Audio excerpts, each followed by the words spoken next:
서프타임즈 2023년 2월 23일자를 진행하도록 하겠습니다.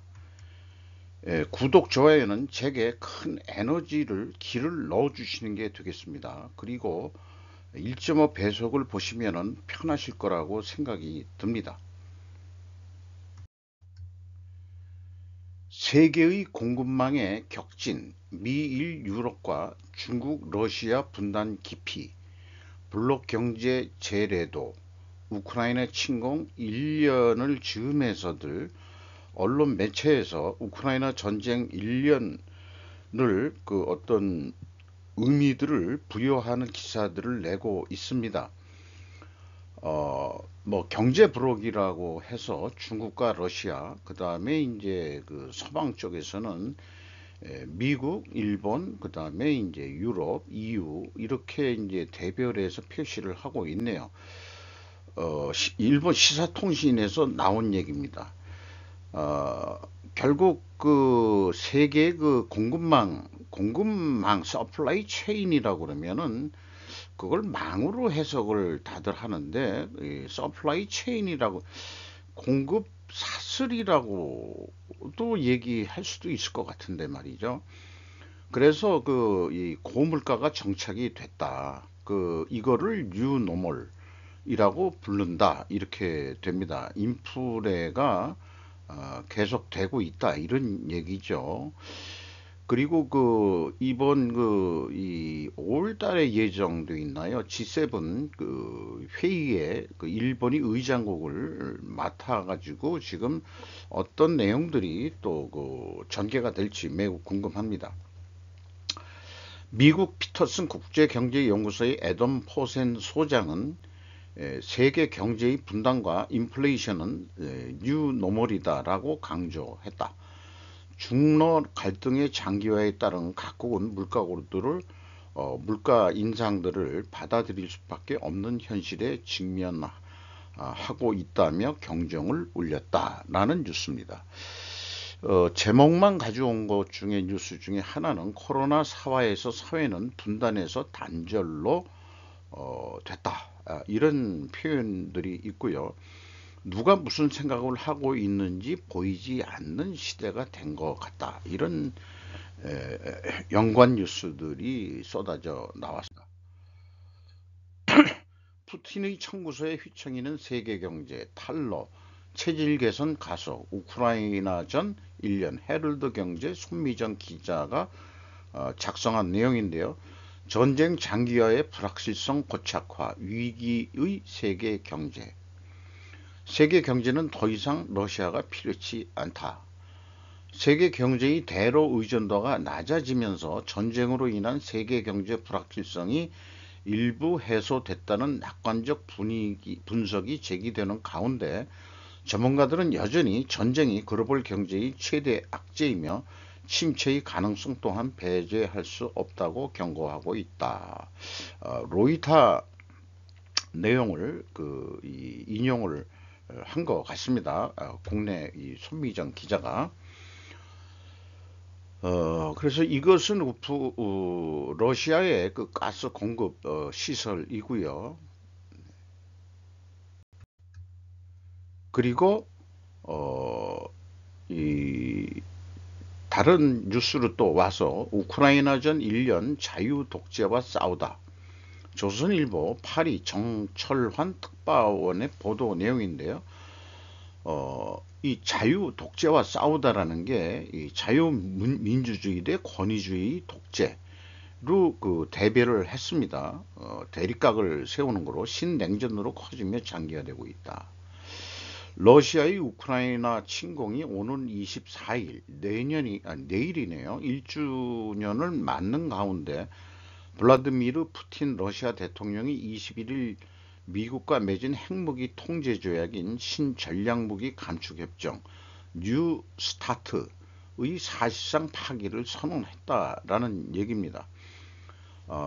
조 바이든 대통령의 우크라이나 그 젤렌스키를 만나러 전격 방문한 이후로 나온 얘기들입니다. 푸틴은 조 바이든 미 대통령이 20일 우크라이나 수도인 키이우를 전격 방문, 전폭적인 지원 의지를 밝힌 다음 날 뉴스타트에 더 이상 참여하지 않고 미국이 핵실험을 할 경우 똑같이 하겠다고 말해 긴장이 더욱 고조되고 있다. 근데 그 제 개인적인 느낌은 사실상 그 내용풀이들은 경제 얘기를 많이 풀었는데 경제 전쟁을 기사 내용으로 하면서 제목은 이념 대립으로 왜 딸까 그런 생각을 합니다.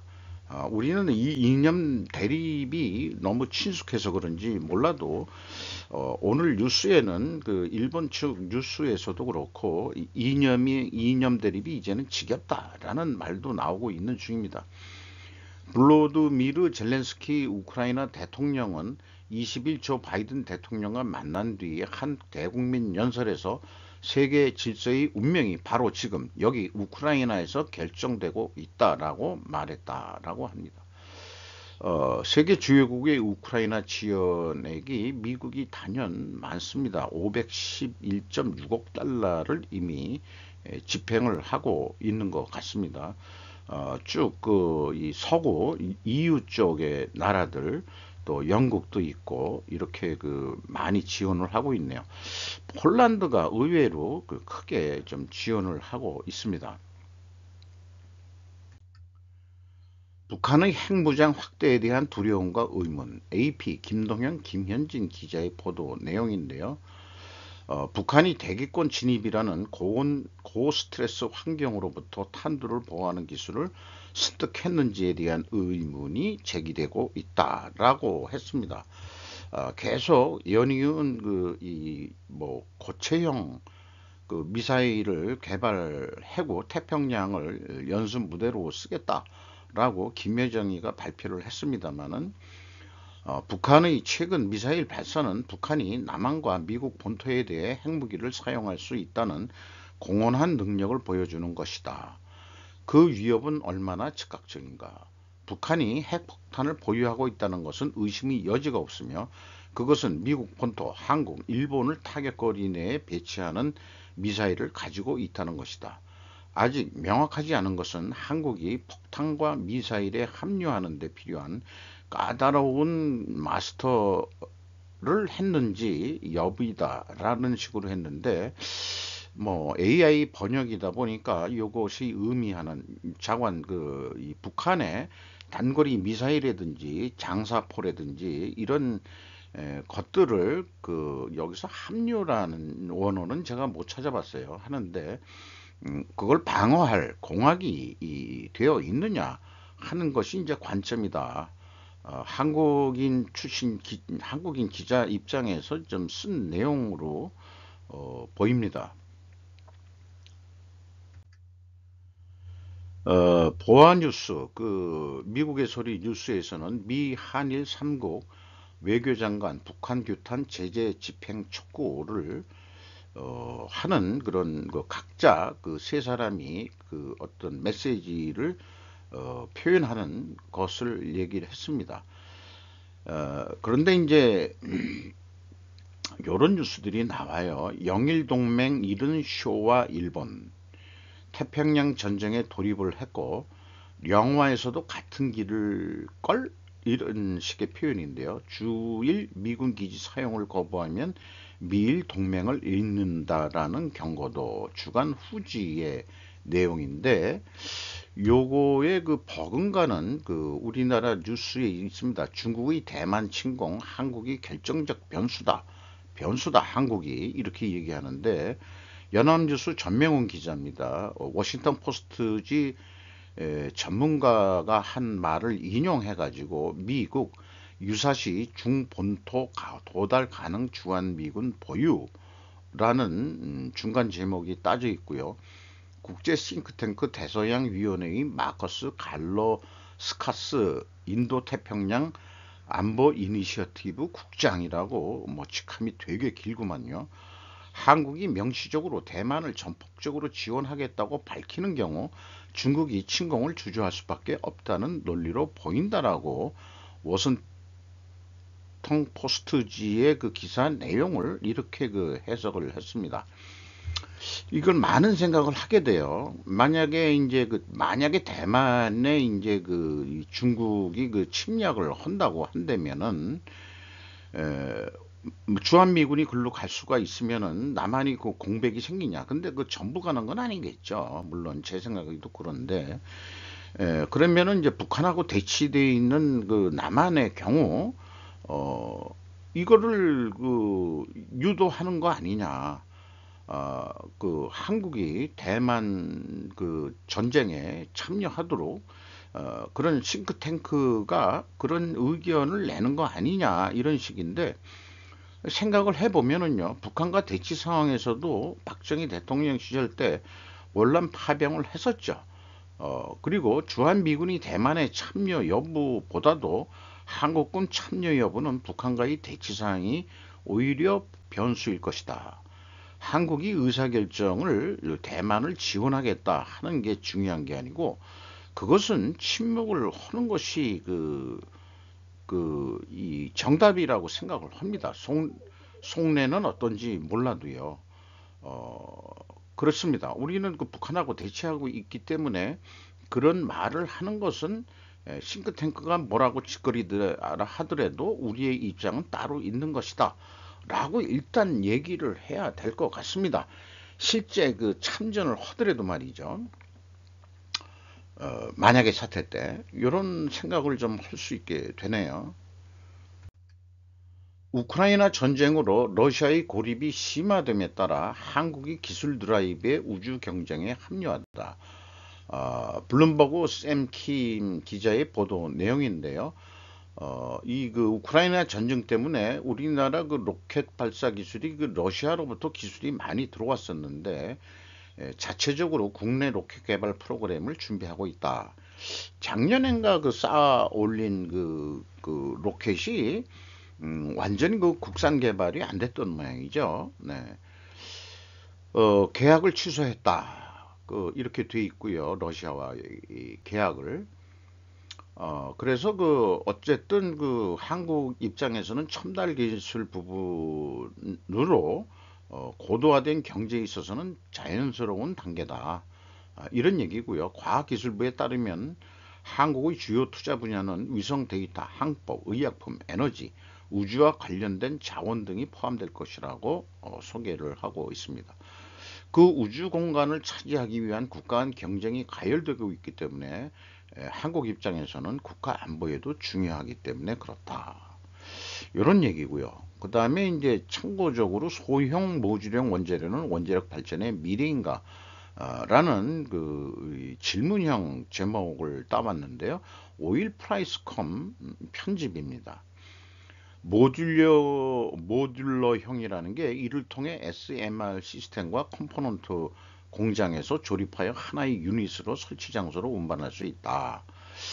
이런 SMR이 이런 장점이 있다 이거죠. 그리고 소형이다. SMR은 물리적으로 기존 원자력 발전소 크기의 극히 일부이다.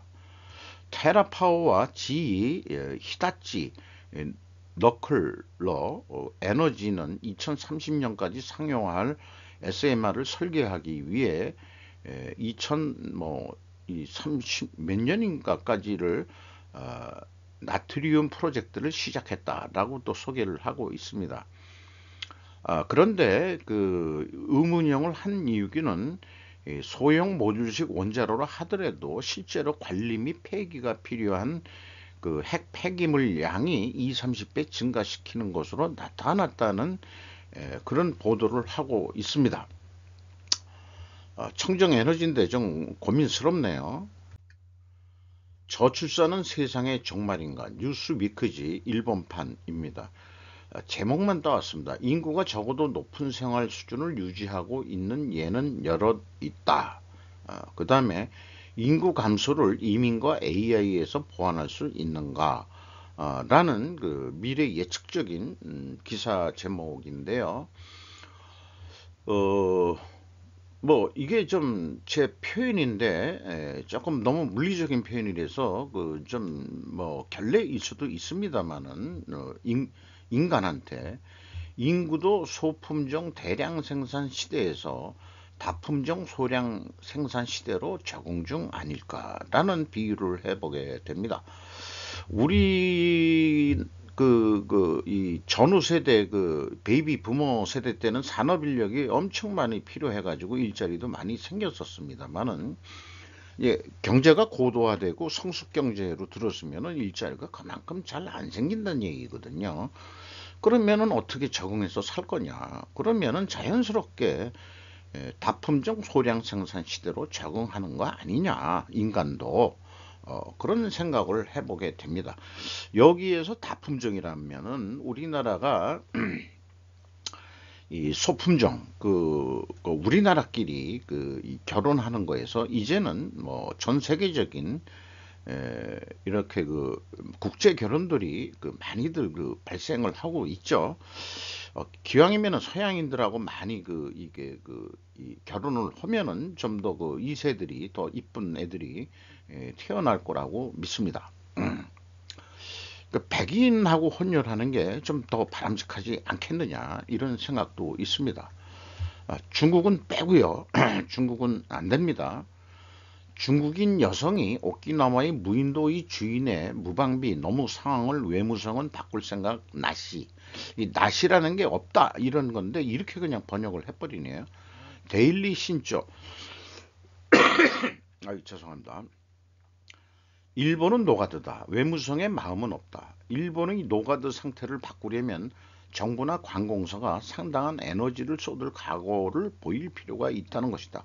그러나 그것을 하는 기계가 없다.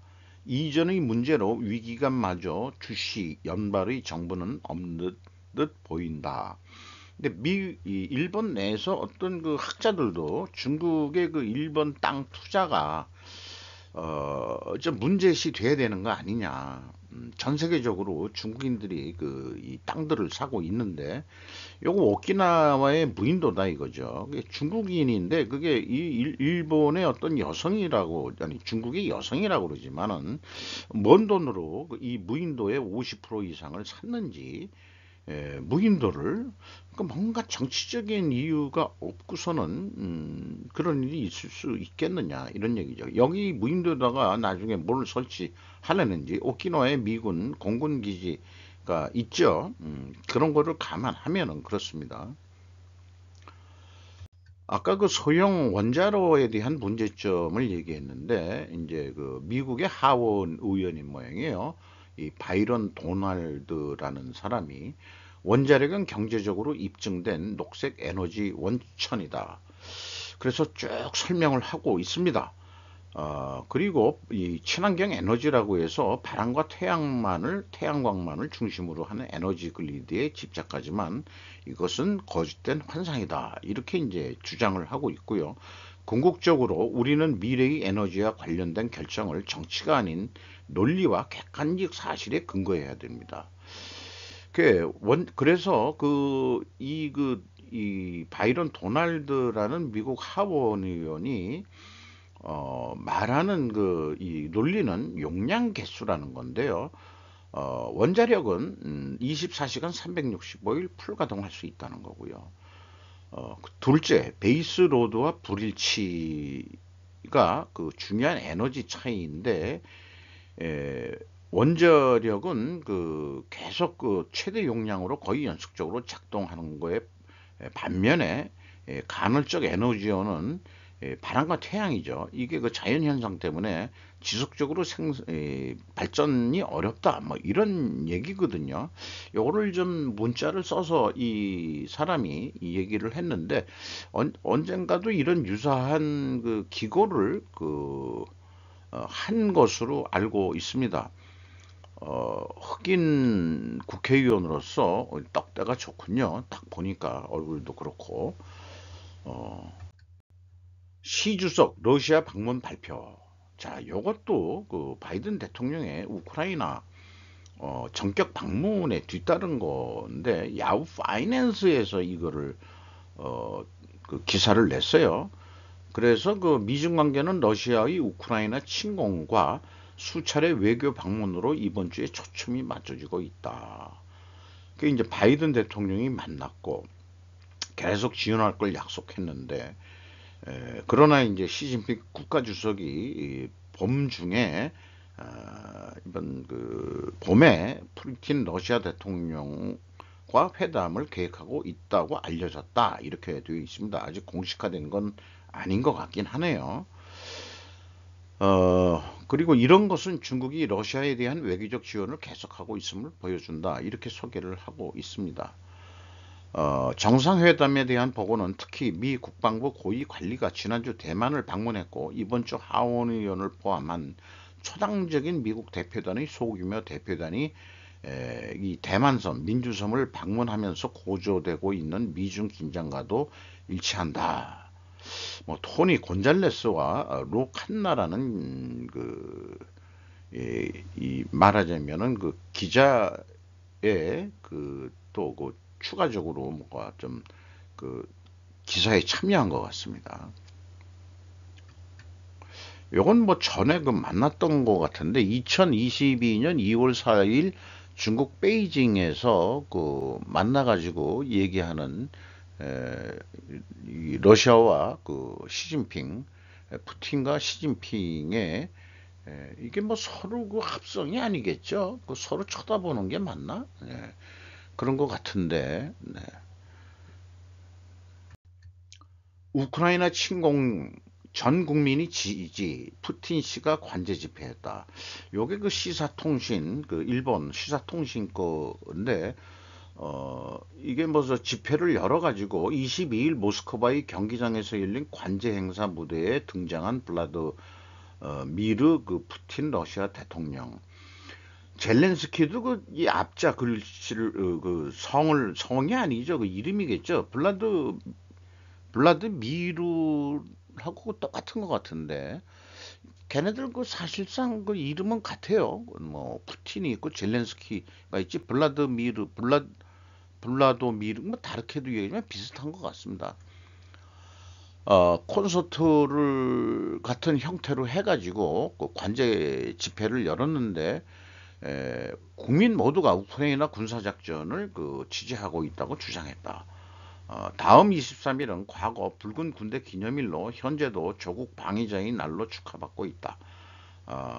회의장에 약 20만 명이 모였고 한 명당 500루블씩 약 600엔의 사례비가 지불됐다고 동원비를 냈다는 얘기네요. 우리나라 무슨 이 민주당이나 또 태극기 부대들, 노인네들, 꼰대들 이런 거 모이는 거 보면은 뭔가 용돈을 주니까 나가는 거 아닐까. 저도 그렇게 생각을 합니다. 맥켄지 약 2,000명을 감원해 사상 최대의 인력 감축. 이게 기술 기업이나 이 맥킨지라는 게 유명한 컨설팅 회사인데 말이죠. 뭐 서포트 스텝이라는 것은 어떤 관리 조직을 얘기하는 거겠죠. 우리말로는 이제 지원 부서라고 해가지고 물론 일반 총무, 인사, 그다음에 회계, 뭐 이런 역할들을 하는 사람들을 지원부사라고 얘기하고 컨설턴트는 이제 영업사원이라고 얘기를 하면 되겠죠. 컨설팅 분야에서는. 그런데 이제 회사가 너무 커지면서 이 관리직도 많이 일어나니까 이거를 어떤 한 팀으로 만들어서 결국은 사람 자르겠다 뭐 이런 얘기인데 일원화하는 개편을 목표로 하고 있다 이렇게 되어 있습니다. 수요 둔화한 미국 경제의 리세션 경기 후퇴 우려덕을 배경으로 해서 최근 금융 및 테크놀로지, 소매 등의 다양한 업계로 감원이 잇따르는 상태에서 자기네들도 컨설팅 영업 수입이 줄어들 거로 예상을 해서 이렇게 하는 것 같습니다. 이미 아마존닷컴, 마이크로소프트 등 테크놀로지 기업 및 대폭 감축 계획을 발표했고 골드만삭스 금융그룹이죠. 모건 스탠리도 금융그룹이고 투자은행장도 삭감을 진행하고 있다라고 소개를 하고 있습니다. 그런데 2년 전에 오피오이드 개통 진통제 업체에 대한 조언 등 일련의 문제가 좀 있었다. 그때 그래서 사장이 해임이 되고 현재 이 사람이 밥스턴 후에 루즈가 지금 CEO를 하고 있다는데 CEO가 되면서 관리직을 대거 해고할 전 세계적인 지점이 많이 있겠죠. 맥킨지. 우리나라에도 아마 들어와 있는 거로 알고 있습니다.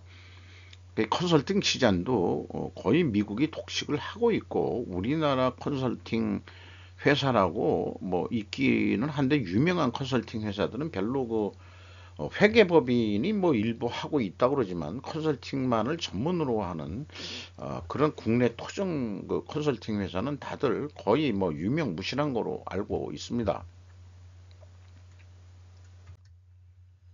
어, 여기에 댓글이 사과의 프로라는 위기관리 커뮤니케이션 전문가 마스자와 다리 유타라는 사람의 댓글을 좀 이렇게 소개를 하고 있습니다. 그래서 이 컨설팅이라는 세계를 이해를 하지 못한다면 컨설턴트로 뭐 살겠다 하는 생각까지도 하지 말라 뭐 이런 얘기인데, 본인은 관리직을 이 해고한다는 거에 대해서 이해한다. 컨설팅 회사도 살아야 되니까 이런 쪽의 말을 이런 식으로 애둘러서 표현을 한 것 같습니다. 어, 왜 미국군은 일본인은 경시할 것인가? 그 충격적인 이유, 현대 비즈니스에서 나온 얘기인데요. 어, 결론은 결국 헌법이 기능하지 않았다는 것이다. 그러니까 미군기에는 최저 고도와 비행 금지 구역을 정한 항공법 제6장의 규정은 적용하지 않는다. 그러니까 오키나와 미군 기지에 이 착륙하고 내려가고 할 때 아주 저공 비행으로 내려갈 수밖에 없는 거거든요. 그러니까 일본 입장에서는 이 미군은 다 적용 안 한다. 그거를 인권 가지고 얘기를 해서 의문을 해가지고 계속 짚어봤는데, 결국 일본 헌법에서 이 미국의 특혜 조항이 있다 이거죠. 미군기는 왜 미국인이 지휘에는 날지 않는가? 떨어지면 위험하니까. 이런 논리라면은 도쿄 전력은 왜 도쿄에서 사용 전력을 도쿄에서는 만들지 못했나? 이렇게 되면은 원전이 폭발하면 위험하니까 똑같은 논리니까 이렇게 이해를 하겠다. 아, 그래서 후쿠시마 원전 피해를 당한 여러분이 어떤 구제 뭐 이런 것들을 못 받는 문제는 법적 구조가 오키나와의 미군 기지 문제와 거의 마찬가지로 보았다라고 스스로 위안하는 그런 얘기인데, 이 현대 비즈니스에서 반미 감정을 조금 유도하는 그런 성격이 좀 있지 않느냐 이런 생각을 하게 됩니다. 뭐 후반부에 또 그런 내용들이 또 있습니다. 폐교 대학들의 기록 보관소 문 열자마자 80으로 찼다. 조선일보 김현주 기자가 보도한 내용인데요. 20개 학교 7,500 상자가 도착을 했는데 한국사학진흥재단이 이 일을 맡은 모양입니다. 붉은 글씨로 요 사학재단이 대구 동구 혁신도시에 이게 만들어졌다는데요. 붉은 글씨로 컨피덴셜 비밀 마크가 찍힌 이런 이런 거죠. 이걸 무슨 박스라고 그러죠? 네. 근데 이제 대부분은 어떤 거냐, 이 졸업 증명, 성적 등 학사 정보와 교직원 인사 정보, 이런 것들이 이 개인정보 차원에서 보호를 해야 되기 때문에 또 언젠가는 또 그런 서류들이 필요해가지고, 이렇게 되면은 이거를 다 전자화를 하면은 될 것 같은데, 우리나라 전자화 됐다면서 종이 문서를 다 폐기하고 전자 문서화 한다면은 사이즈도 많이 줄어들 텐데, 이런 생각은 왜 못할까? 사실 폐교 기록물 보관 문제는 대학 구조조정 난제의 작은 단면일 뿐이다 이렇게 얘기하는데요. 우리나라 젊은 층 인구가 줄고 저출산율로 이제 뭐 대학교도 이제 전국적으로 거의 문을 닫아야 될 거고, 대도시에만 대학이 좀 일부 남을 정도 아니겠느냐 이렇게 생각을 합니다. 그러면은 각 도시에 있는 지방 도시나 이런 그 멀리 떨어져 있는 대학들에 누가 갈 사람도 없고, 당연히 이제 학교 폐교가 되는 것은 뭐 당연할 텐데, 그 폐교된 그 건물들을 어떻게 활용할 거냐. 이런 것들이 이제 향후 과제일 것 같아요. 그 학교 재단이. 그 재단이 그래도 그 교육부한테 무슨 그 정부 지원금도 받고, 그다음에 외국인 학생들 그 모집하면은 또 교육부에서 그 뭐 또 지원금도 받고 해가지고 학교를 유지를 했는데, 아마 그 제가 알고 있는 어떤 그 대학의 그 교수들 그 결혼식에 옆자리에 앉았는데 들리는 얘기가 다들 정년퇴직하신 분들인데, 이런 그 학교 폐교 문제를 그냥 얘기를 하고 있더라고요. 뭐 어쩔 수 없는 그 이것도 그 이 사회적인 자연 현상인 게 되겠죠. 자, 그러니까 폐교 문제도 빨리 결정을 하고, 그다음에 이제 그 기록물들, 이런 그 개인정보, 이런 것들은 빨리 그 이 전자문서화해서, 그것을 그 이 한국사학진흥재단에서 큰 창고가 필요 없게 만들어야 되지 않겠냐. 이런 쪽으로 예산을 써가지고 좀 하지. 그 공간을 만들어서 벌써 이런 식으로 문 열자 85% 찼다. 뭐 전문 기자라고 한다 그러면은 뭔가 대안 같은 거를 좀 해야 좋지 않을까, 이런 생각도 좀 해보게 됩니다.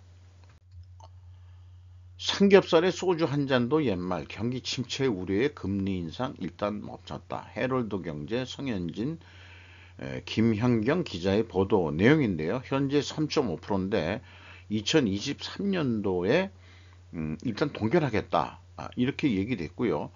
설명하는 것 중에는 반도체 수요 감소 이런 것도 있고, 그 다음에 이제 부동산 시장이 우리가 연착륙이 아니고 지금 그 경착륙을 하고 있다. 급박하게 떨어지고 있다는 얘기죠. 이런 분석에 의해서 금리를 더 이상 올리지 않겠다 하는 얘기를 했다 그러네요. 어, 그런데 문제는 이창용 불확실성 감안의 기준금리 동결 인상식이 끝난 것 아냐라는 단서를 또 달았다. 또 이런 얘기도 있습니다. 튀르키예 시리아 대지진 1대1로를 강타하다. 중앙일보 국제 저널리스트 체인텍. 뭐, 그 나이가 많이 든 기자니까 그 오래돼서 오래 근무하신 분들은 뭔가 직함을 좀 이렇게 넣어주는 것 같아요. 예의상. 뭐 논설위원은 아니더라도 튀르키예 시리아 대지진은 막심한 인명희생과 물질 피해를 낳은 것은 물론 세계를 연결하는 일대일로와 유라시아 대륙을 동서로 잇는 중앙회랑의 구상에도 일부 타격을 안겼다. TSR이라는 게 북부회랑 그 러시아 쪽 그 이 대륙 그 횡단 철도죠. 유라시아 랜드 브릿지라고 불린다. 이를 대체할 대안이 필요했었는데, 그래서 일로가 그 중국이 추진했는데, 이번에 어쩔 수 없는 자연재해 앞에서 잠시 숨을 돌릴 필요가 있다. 문제는 이번 지진을 계기로 에르도안의 리더십의 힘을 잃을 가능성이 있다.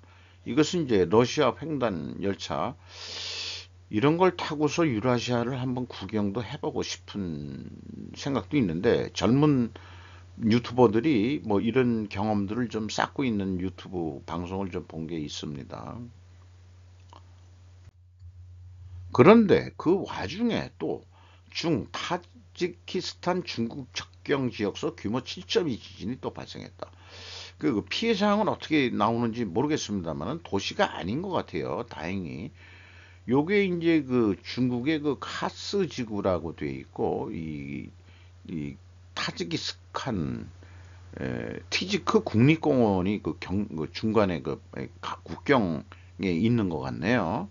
요 밑에가 이제 그 이 앞 아프간이죠. 그 저기 여기 이제 이렇게 그 또 중국하고 조그맣게 국경이 돼 있는, 이런 국경이 이렇게 생긴 거는 2차 대전 이후에 그 영국하고 뭐 나중에 그 무슨 걸 위해 가지고 국경선을 그 이 말하자면 이게 붙어버리니까 그 말하자면 파키스탄하고 뭐 붙을 가능성이 있으니까 아프가니스탄을 이 중간에 이렇게 끼워 넣은 거로 되어 있습니다.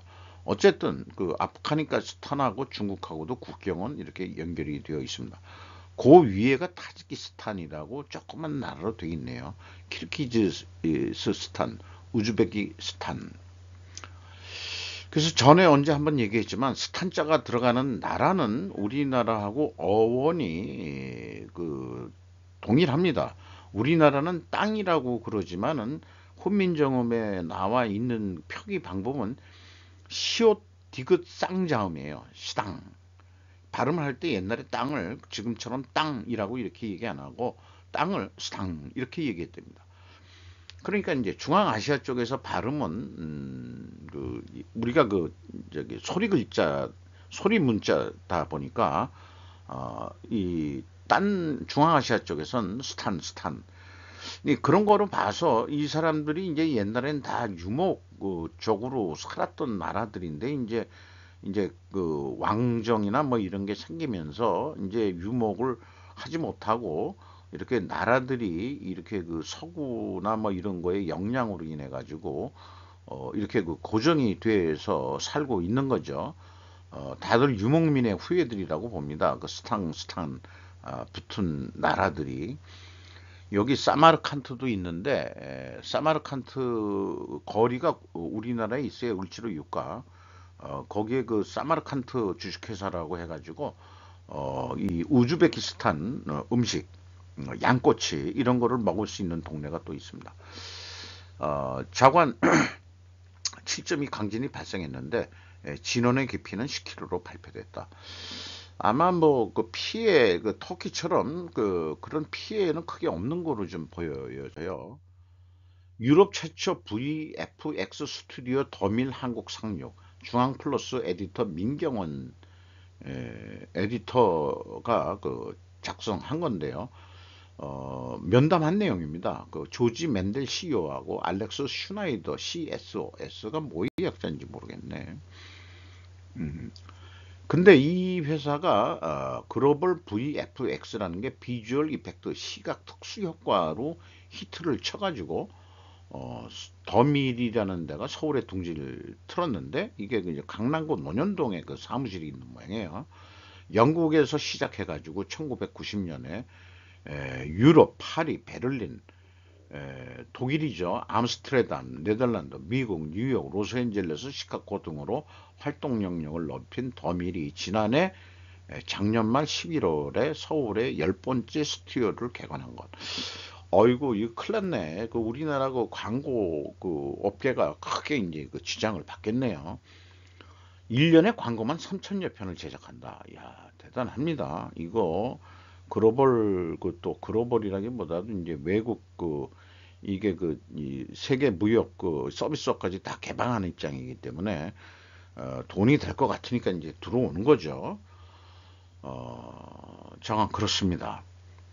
그래서 한국 시장이 잠재력이 높다 이렇게 하고 그 다음에 이제 아태 지역을 진출을 위해서는 우선 한국부터 공략을 해야 된다. 최적의 위치다. 지정학적으로 지정학일 겁니다. 그래서 향후 자 싱가포르나 일본, 호주 등도 안 갔는데 이 친구들이 뭐 한다고 한국부터 지사를 세웠지? 참 우리나라 위상이 또 그만큼 좋은 건지 모르지만은 한국이 돈이 될 것 같다 이런 얘기 아니겠어요? 어찌 보면은 뭐 좋은 얘기 같기도 하지만 우리나라 광고 시장도 이 경각심을 심어가지고 이 시각 특수효과 이런 데도 좀 발전해야 되지 않겠냐? 뭐 오징어 게임 같은 데도 시각 효과 뭐 이런 거 다 뭐 했지만은 실질적으로 광고에 어떤 식으로 하는지는 뭐 잘 모르겠습니다. 베니스의 운하는 계속되는 기상 시스템이 조류 순환에 영향을 미침에 따라 고갈되고 있다. 베니스에 유명하다 그러면은 운하인데 이게 강바 운하가 바닥이 지금 뭐 해서 배가 움직이지 못하는 거 이런 상황까지 지금 기후 변화가 오네요.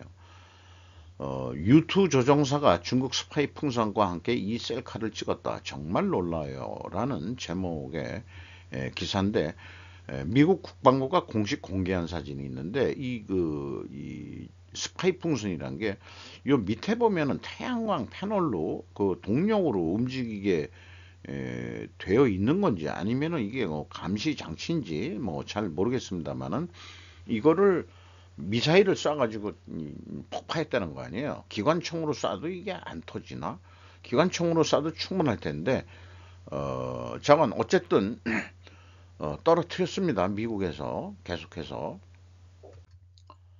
한국이 2022년 세계 최저 출산율 기록을 다시 경신하다. 블룸버그 또 생김의 기자의 보도 내용인데요. 근데 네스트 세커라는 데서도 어, 한국이 세계 최저 출산율을 또 기록 경신했다. 서울 출산율이 0.59, 2021년도 그 출산율이 전국 평균이 0.81명인데 그 인구가 준다는 거죠. 1 이하면은 스르픈 용어로 잠깐 얘기할게요. 스르풋이 안 나온다는 얘기 아니에요. 줄고 있다는 얘기 아니에요. 일본과 중국을 포함한 다른 아시아 국가에서도 인구 감소가 나타나고 있다. 그래서 아까 그 처장이 얘기했듯이 다품종 소량 생산 시대에서 소량 생산 시대로 맥을 같이 하고 있는 게 아닐까 저는 그렇게 이상하게 그렇게 비유를 하고 싶어요.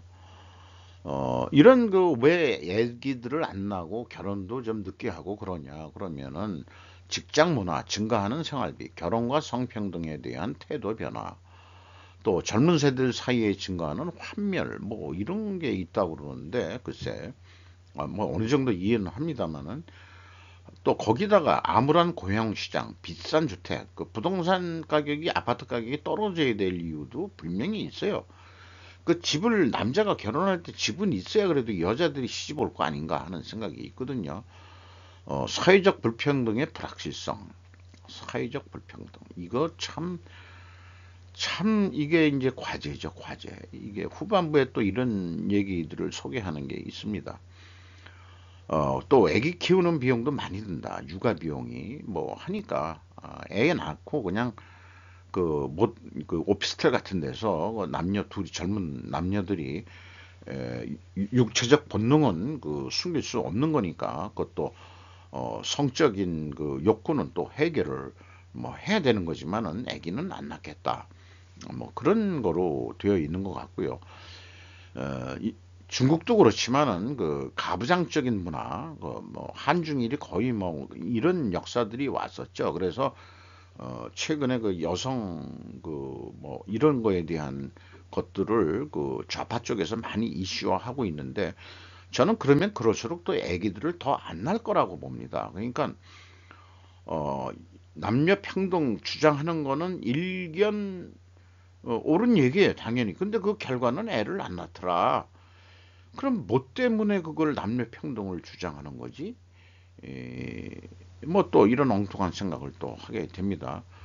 그리고 한국 여성의 출산 평균 연령은 33.5세로 상승했다. 그러니까 20대 때는 젊음을 즐긴다. 30대 돼서 아기 하나만 낳고 그 다음엔 또 끊는다. 둘이 하나씩 나면 인구가 줄게 돼 있는 거죠. 인구 수준을 유지하려고 그러면은 두 명은 낳아야 되는데 저처럼 그러니까 인간의 아닌가 국가에 대한 그 기본 어떤 모랄은 지켰다. 모랄이라기보담도 국가에 대한 그 예의는 그래도 다 치렀다. 하긴 저희 때는 둘만 낳아 잘 살자라고 얘기를 했었으니까 또 그렇긴 하죠. 어려운 문제입니다. 북한 신문 외부 지원 독사탕 자력 촉구를 하는 로이터 신년희 기자의 보도 내용이고 케넥스 매스웰이라는 사람이 또 편집을 한 내용입니다.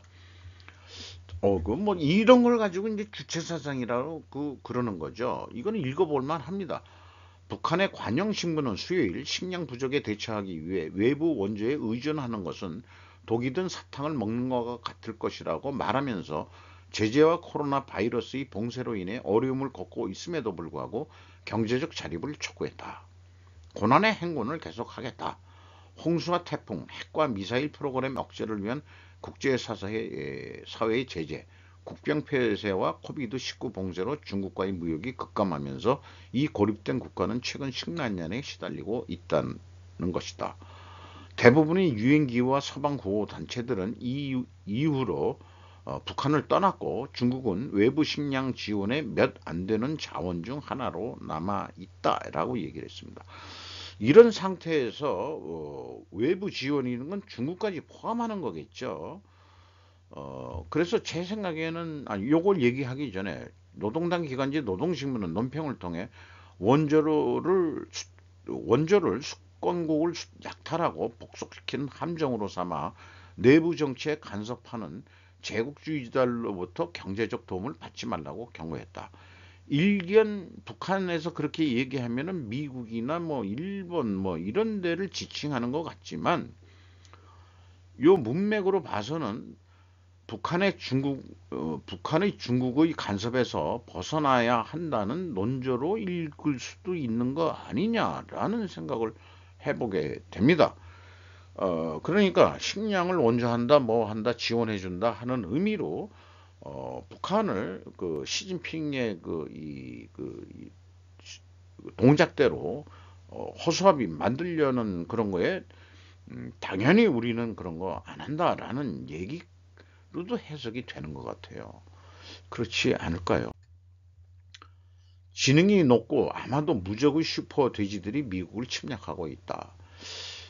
그게 이게 그 사람이 그 추위에 견디기 위해서 그 야생 멧돼지하고 이 말하자면 일반 그 돼지하고 어떤 그 이 접종을 시켜가지고 그 만들어낸 것 같은데 에, 이게 그 지능이 높답니다.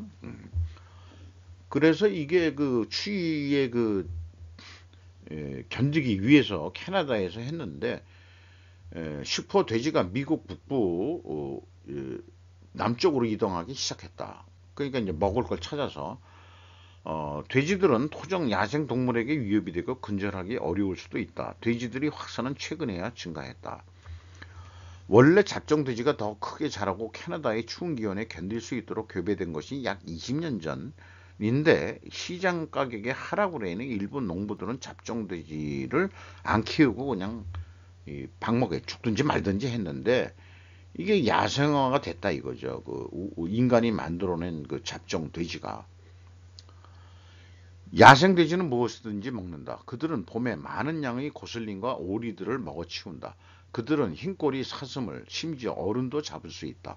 원래는 와 우리가 사냥할 수 있는 거구나 이런 거였는데 하지만 그들이 우리의 흰꼬리 사슴 고라니 특히 물새를 위협하고 있다는 것은 분명해졌다.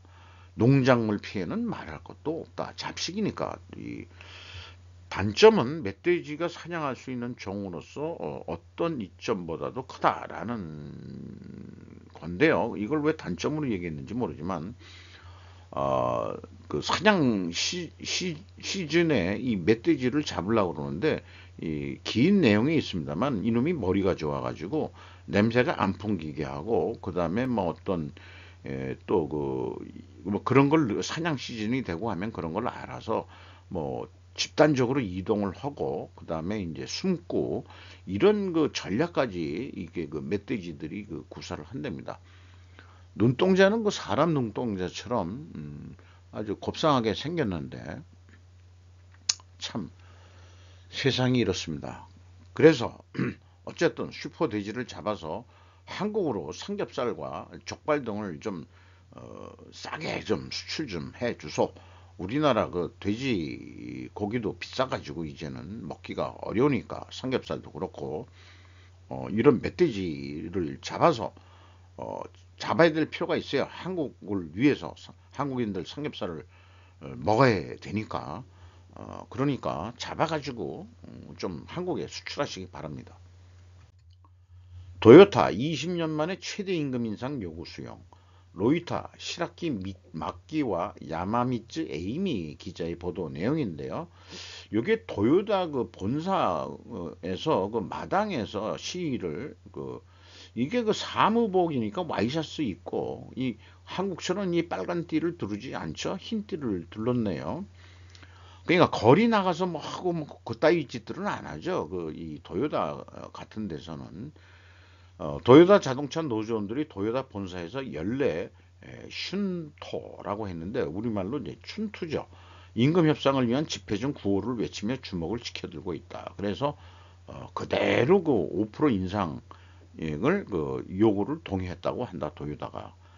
뭐 일본이 하도 인프라가 되고 하니까 안 올려줄 수 없고요. 정부에서도 올려주라 얘기를 하고 있으니까. 근데 월 평균 기본급이 12,500엔이면 92.7달러인데 우리나라 돈 한 10만 원 돈 되는 거 아니겠어요? 10만 원 돈. 그게 기본급 10만 원 돈 오르면 많이 오르는 건가요? 네. 임금이 워낙 작아지고. 근데 유니클로는 40% 인상하겠다고 발표했었고, 혼다가 이제 이게 도요타가 오케이 하니까 혼다는 어, 혼다가 이렇게 했다는 얘기고 그 도요타는 얼마 올렸다는 얘기는 여기서 생략하고 있네요. 근데 그 이 말하자면은 그 이 전국 그 노동자 쪽에서 얘기했던 거는 일률적으로 7천억인가 그 올려달라 이렇게 월로 따져서 그렇게 얘기했다는 게 그 사전 뉴스가 있었죠.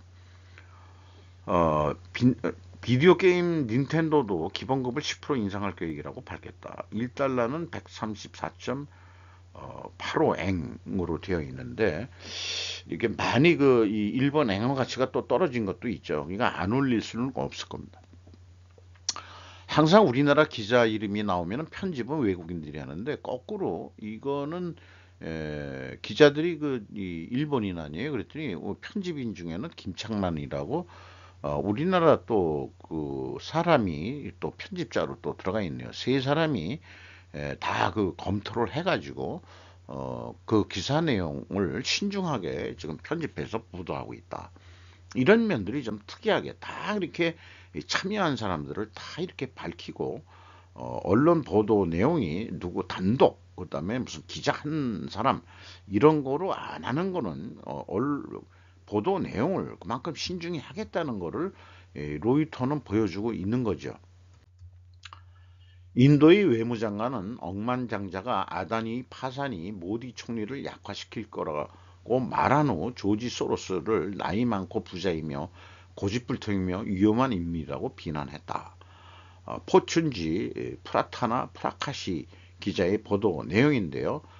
이게 그 인도 그 재벌인 세계 3위의 부자였던 고탐 아다니가 에너지 기업 대기업이 회사 역사상 가장 큰 사기를 저질렀다고 비난하고 아다니 그룹의 주식을 줄인 지 일주일도 안 돼 580억 달러 재산을 잃었다. 그 이후에 아다니와 인도 모디 총리와의 그 긴밀한 관계가 정밀 조사를 받게 됐고 고향이 같다 그래요. 고향이. 그러면 이제 뭐 다 알아본 거죠. 네. 총리가 되면서 이게 무슨 능력이 있어가지고 모든 업종에 다 관여해가지고 재벌로 큰 거는 그 권력의 그 지원 없이는 불가능한 겁니다. 가장 신랄한 비판은 헤지펀드 재벌이자 억만장자 투자자인 조로 소로스부터 나왔다. 조지 소로스는 아다니 대실패가 인도에 대한 모두의 지배력을 약화시켜 민주적 부활의 길을 열어줄 것이라고 주장했다. 인도의 재벌 고탐 아다니가 주가 조작과 사기 혐의로 투자자들을 위축시키고 있다라는 내용이죠. 아마 그 글로벌 금융 세력 조지 소로도 글로벌 금융 세력이라고 볼 수 있죠. 인도를 가만 냅두고 있다가 이제 죽이는 작업으로 들어가는 것 같습니다. 한국은 1997년 그 IMF 때 이 소로스 씨가 김대중 대통령하고 면담을 해서 그때 아마 다 한국 기업 팔아먹고 뭐 이런 거로 다 그 서로 해결책을 논의를 했었죠. 그때도 사실상 공격 세력이 그 조지 소로스 아니었겠느냐 헤지펀드. 근데 이번에는 인도가 이제 당하고 있는 거죠. 그렇게 생각이 듭니다. 절정에 달했던 일본 반도체 회사가 저지른 최대의 실수라고는 뭐냐? 반도체 업체의 과잉 투자가 일본 부진의 원인이었다라고 결론을 내고 있고요. 1번 원인, 2번 원인, 3번 원인 이렇게 되어 있는데 한번 쭉 읽어보시면 좋을 것 같고요. 일본 반도체 회사가 저지른 최대의 실수는 PC 융성을 간과한 것이었다. 이런 얘기고요. 일본은 그 DRAM, 드람이라고 발음해야 되나요? 앤디 그로브의 편집증과 상품 시장의 변덕에 관한 제갈신 프로스의 지혜에서 배울 것이 있었을 텐데 이걸 못 배웠다 이거예요. 전원이 일제히 같은 시장에 투자한 결과 공멸을 운명지었다고 버린 것이었다 이렇게 얘기했는데 에, 이 도시바에서 그 말하자면은 그 낸드 여기부터 얘기 만들면 도시바가 그의 발견을 무시했으므로 신종 메모리 칩을 출시한 것은 인텔이었다. 메모리 칩. 일반적으로 프레시 메모리라고 해서 낸드로 그 불리는 이런 그 5가지 원인을 그 들었습니다. 이게 그 이 전원이 끊긴 데에도 데이터를 기고하는 메모리 칩을 발견했는데 이걸 도시바가 이거를 무시했었다 이런 얘기죠. 그래서 그 DRAM에만 모든 업체들이 집중 투자를 해가지고 과잉 투자가 돼서 그것이 이제 이 일본의 최대의 실수였다. 뭐 이런 얘기를 하는 것 같습니다. 다이아몬드 온라인이라는 데인데요. 누가 썼는지는 그 이름이 안 나와 있는 것 같더라고요. 이건 상징적으로 뭐 많은 기업들이 할 때 한국 거는 한국 태극기를 그려놓고 일본은 일본 거, 미국 할 때는 미국 거 그려놓고 뭐 이런 식으로 이제 그 사진을 이용하고 있는 것 같습니다. 결국 일본형 시스템이 세계의 답이 되는 공산주의도 자본주의도 제도 필요 속에서 오하라 히로시 국제투자 애널리스트가 그 기고한 내용인데 자익과 우익이라는 분류는 이미 낡았다. 식상했다. 원래 자익과 우익은 1789년 시작된 프랑스 혁명에서 왕당파하고 그 다음에 혁명파하고 이렇게 그 나눠 가지고 뭐 이렇게 했다는데 그게 있다. 그래서 결국 좌익도 우익도 사실은 전체주의 기반을 가진 사상인데 이른바 종파가 다른 것이라고 할 수 있지는 없을까 이렇게 얘기를 한 거죠. 그러니까 이 좌다 우다 하는 것은 그게 전체주의지 뭐 딴 게 아니다. 그 자본주의하고는 좀 다르다. 좌우가.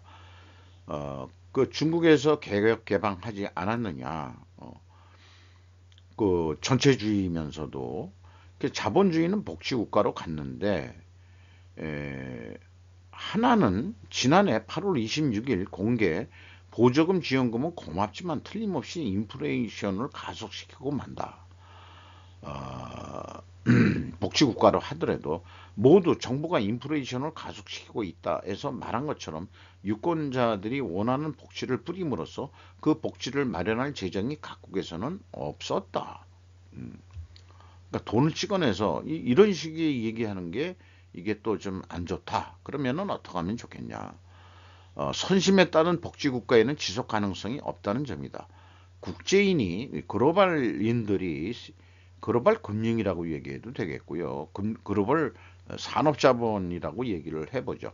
세계 각국에서의 양극화의 원흉이라고 할 수 있다.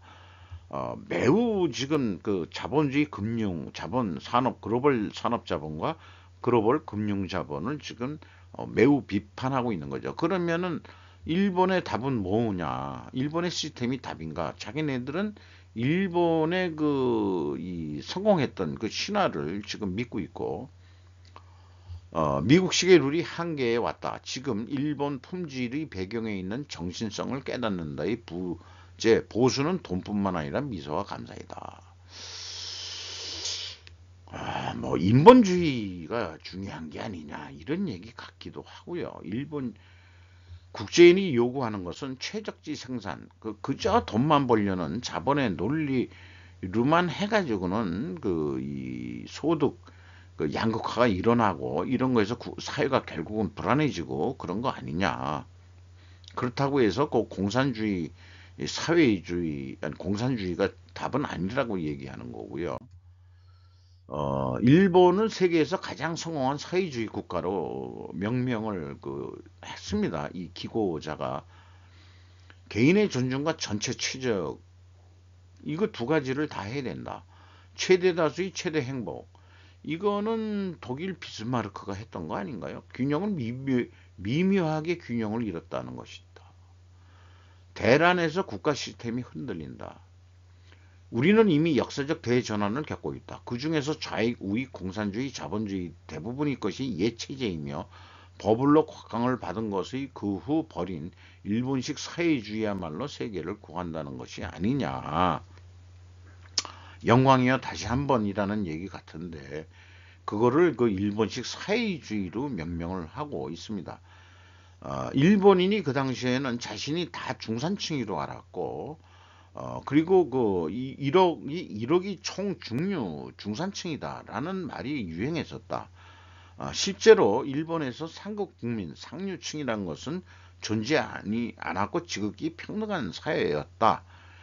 그러니까 사회주의 아니었느냐 이렇게 얘기하는데 진단이 뭐 그게 좀 조금 안 어울리는 것 같아요. 그 뒤 특히 거품 붕괴 이후로 글로벌리즘을 중심으로 한 서양식 자본주의로 단독 승리가 승자 독식이죠. 승자 독식이 장려되면서 일본의 평등 사회가 무너졌다. 승자 독식 문화.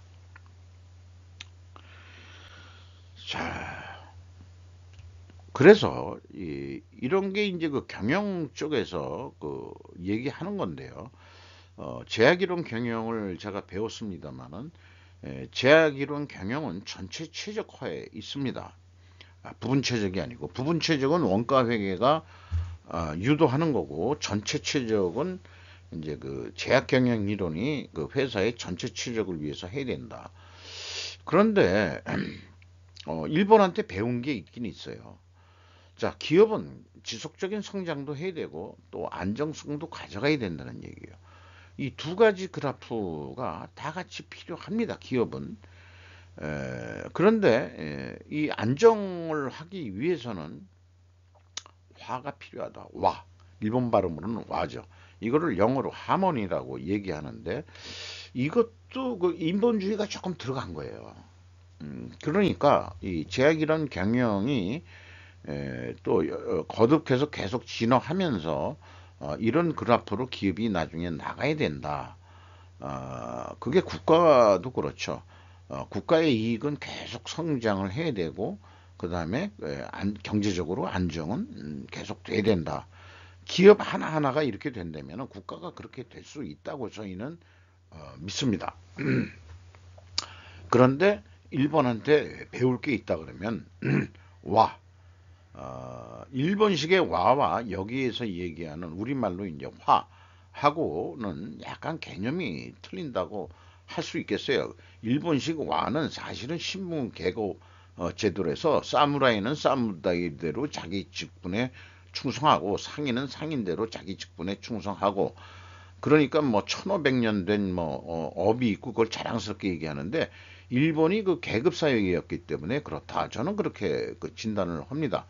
그러니까 몇 대가 무동집을 했다. 그러니까 딴 거를 하려 그러면 너 그 분수도 모르는 놈이 까분다. 이렇게 이제 옛날에는 했다는 거죠. 그러니까 할 수 없이 우동 했던 사람은 우동만 계속하고 또 수술 만들었던 곳은 수술 계속해서 만들어가고 또 해산물로 계속 그 어업을 했던 사람들은 그런 거라서 업종 전환이 쉽지 않았다 이게요. 근데 그나마 그래도 그 산업화되면서 명치 이슈 이후로 그런 게 어느 정도 좀 무너졌는데 2차 대전 패배 후에도 국제적인 감각이 들어왔던 거고 이런 것을 그 어떻게 해결을 이렇게 이론적으로 해결을 해야 되는데 이것은 옛날이여 영광이여 다시 한번 그거를 일본식 사회주의라고 그렇게 그 진단하는 국제 애널러스트가 뭔가 좀 방향을 잘못 진단한 거 아닌가 하는 생각이 들어갑니다.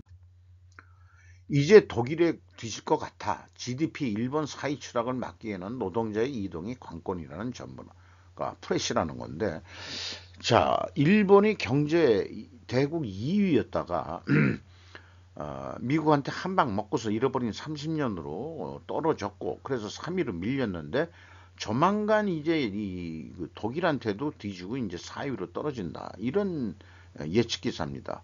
그러려면 어떻게 됐냐? 노동이동이 활성화되어야 된다. 이렇게 우에무라 교수라는 분이 했습니다. 결국 어떤 집단 문화라든지 이런 거로는 곤란하고, 노동의 이동이라면 아까 얘기한 대로 와, 와를 없애야 된다는 얘기죠. 일본식 와를. 지금 하모니는 또 필요한 얘기다.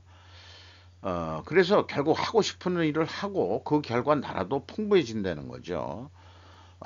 일본은 정치 가문들은 계속 정치가로 나는데 우리나라는 그런 거 없죠. 정치 가문이라는 거 없죠. 개나 소나 다 할 수 있는 거니까. 국회의원 놈들은 그게 오히려 평등사회인 것 같기도 하고, 그게 평등사회지.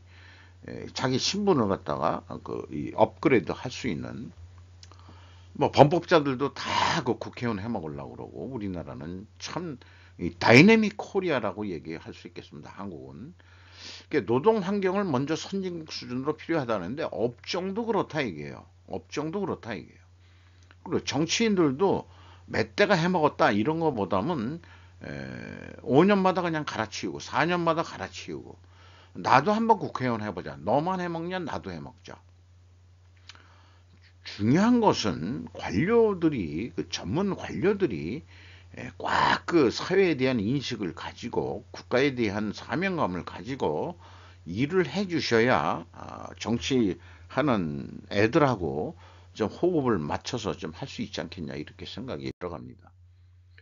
북한이 탄도미사일을 열석 발사해도 함부로 위기감을 불러일으켜서는 안 된다 하는 또 제비 뉴스 군사사회학자 기타무라 준이라는 사람이 기고한 내용인데요. 미국의 동향이 일본의 군사적 위협을 갈랐고 1차적 변수이다. 이렇게 얘기하면서 쭉 하는데, 결국은 일본 정부가 미국의 시녀 역할을 하고 있기 때문에 그런 거다. 그러니까 북한이 저렇게 쏴대도 너무 가볍게 그냥 똥구멍에 불난 듯이 그렇게 그냥 철삭거리지 말라 하는 뜻으로 얘기를 하는 것 같습니다. 북한의 대륙간 단도탄 미사일의 공격 목표는 미국이지 일본은 사실상 아닌데, 거기에 왜 부하내동해가지고 일본이 미국이 유도하는 대로 계속 아주 친숙한 꼬북마냥 그렇게 왜 노냐라는 식의 이제 그거를 이제 고급 언어로 얘기한 거죠. 그러니까 일본 아니 미국의 꼬북 노릇 좀 그만해라. 많이 했다 아니가, 이런 얘기 같기도 해요. 천황생일 영화 첫 일반 참하 양폐하, 아이고 마스크 차림 웃는 얼굴로 손 흔들고 생일에 처음 축하하시고 좋겠어. FNN이라는 무슨 온라인, 프라임 온라인이라는 거네요. 프라임 온라인. 천황폐하는 오늘 그 63세 생일을 맞이하고 영화가 되면서 처음으로 천황생일을 축하하는 일반 참화가 이루어지고 있습니다. 참석해서 축하한다, 이런 뜻이겠죠. 참석. 한자의 뜻이 그렇겠죠. 어, 민, 그런데 왕족 제도를 없애지 않고 유지하는 나라의 특징은 무엇일까? 유럽의 일반, 영국도 계속 남아있죠. 그 왕족 제도를. 장인애들은 이제 그 천황이라고 얘기하지만은 그 옛날 그 중국식 그걸 따서 지들이 이제 제국이 되면서 천황폐하라고 그 황제라고 얘기하는 건데, 천황이라고 하늘이 내린 뭐 그 최고다. 왕은 그 밑에 보는 거죠, 중국에서도. 근데 일단은 뭐 서구에서는 다 왕족 제도라고 얘기하는데, 유독 그 서구에서 그 유럽은 왕족 제도가 아직 유지하는 나라가 많습니다. 영국 식민지에서 독립한 미국은 글로벌 금융 자본에게 충성하고 있는 것 같다. 왕족 제도가 없는 대신 그 왕족을 누구 충성을 해야 되겠는데 미국 그 정치인들이 그럼 누구냐 글로벌 금융자본한테 왕과 같이 대우를 하고 있는 거 아니냐라고 저도 비아냥거려보고 싶네요. 요거는 이제 제가 쓴 내용인데요. 민주국가에서 왕족 제도가 완전히 없어진 국가는 우선은 미국이고 그 다음에 프랑스가 기억이 납니다. 딴 데는 별로 기억이 나는 데가 없습니다. 공산국가는 인민을 우선하니 당연히 왕족 제도는 존재할 수 없는 제도일 터. 그런데 유일하게 3대 세습을 한 북한의 김씨 왕조가 특별할 것이다. 공산국가지만 그러니까 결국 북한이 결국 공산국가냐? 아니다. 옛날 이씨조선이 김씨조선으로 변했을 뿐이다. 제가 가끔 그런 식으로 얘기를 하죠. 남한 여야의 양장 제도가 상호 견제를 위해 필요한 것이겠지만 아까도 얘기했지만 일본 쪽에서도 좌우 뭐 이런 거 이제 의미가 없다. 대선과 총선의 권력 투쟁엔 이젠 소화불량이 되어 있다. 이념 뭐 이런 거 이따위로 사람들 그 이 막 혼선시키지 말라. 이런 얘기를 하고 싶은 거죠. 일본에서도 오죽하면은 저런 앞에 소개한 그런 뉴스가 나왔겠습니까? 국민이 정서상 무언가 존경할 대상이 필요할 수도 있다. 국민의 그 관심을 맨날 그 뭐 우리나라 그 TV 그 뉴스를 보기 싫은 게 맨날 여야 뭐 치고받고 싸우는 이런 거에 아주 그냥 그 스트레스 받고 소화불량돼요. 어, 그래서 살아있는 그런 상징적 존재가 필요할 수도 있겠다. 한국도. 대통령은 임기가 있는 국가 CEO일 뿐이다라고 저는 생각을 하는 거죠.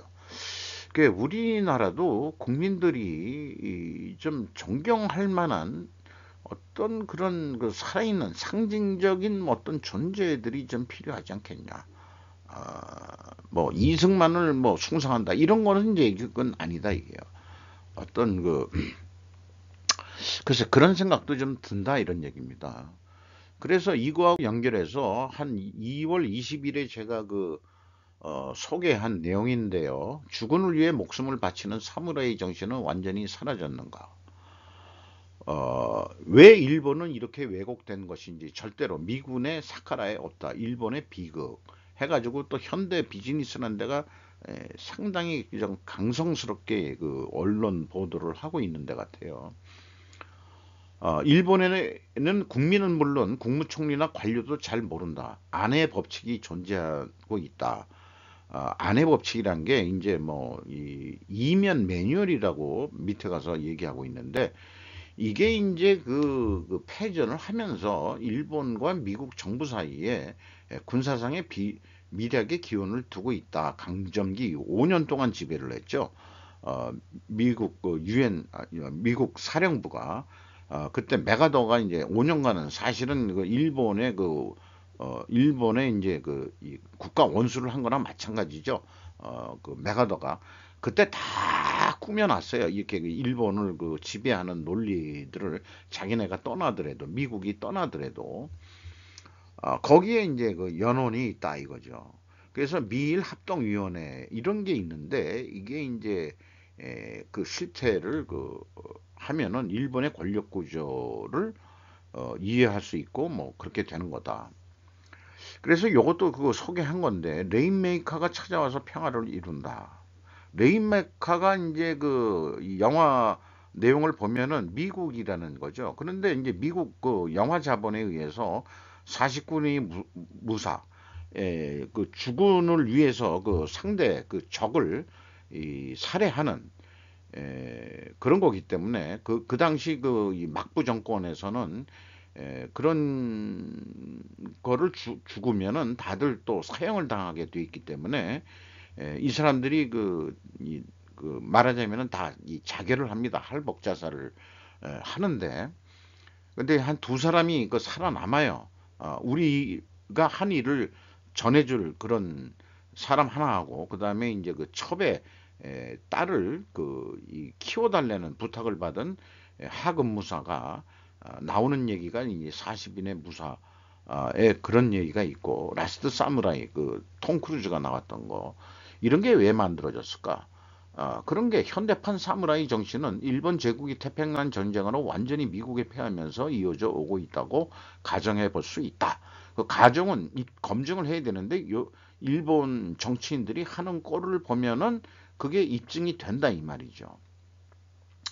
우리나라는 정권 바뀔 때마다 미국이 혼란스럽죠. 저 한국 애들 어떻게 되는 거야 저거? 저거 어떻게 달래야 돼 저거? 근데 일본은 패전 이후로 끊임없이 물론 반대 의견하는 정치인들은 어, 이 자살을 당하는 경우가 많다. 이런 얘기가 나옵니다. 그래서 그 주군이 미국이 된 거로 변경된 것밖에 없다. 뭐 자기네들이 뭐 천황폐하 운운하더라도 뭐 상징성으로 있고 뭐 그런 거지만 사실은 누구한테 충성하느냐? 미국 애들은 글로벌 금융 자본한테 그 왕과 같은 그런 이 충성을 하고 있는 거고 그 다음에 이제 그 일본은 그 미국한테 또 충성을 하고 있고 그렇다면 왕정이 없어진 한국의 고위 관료들은 누구를 위해서 정을 울리고 계십니까? 라고 다시 한번 좀 말씀을 드려봅니다. 오늘 그 한 이틀분을 좀 모아가지고 좀 해가지고 시간이 길었는데요. 만약에 여기까지 봐주신 건너뛰기라도 좀 보셨으면은 대단한 저에게는 영광이라고 생각합니다. 이상 마치도록 하겠습니다. 감사합니다. 긴 시간.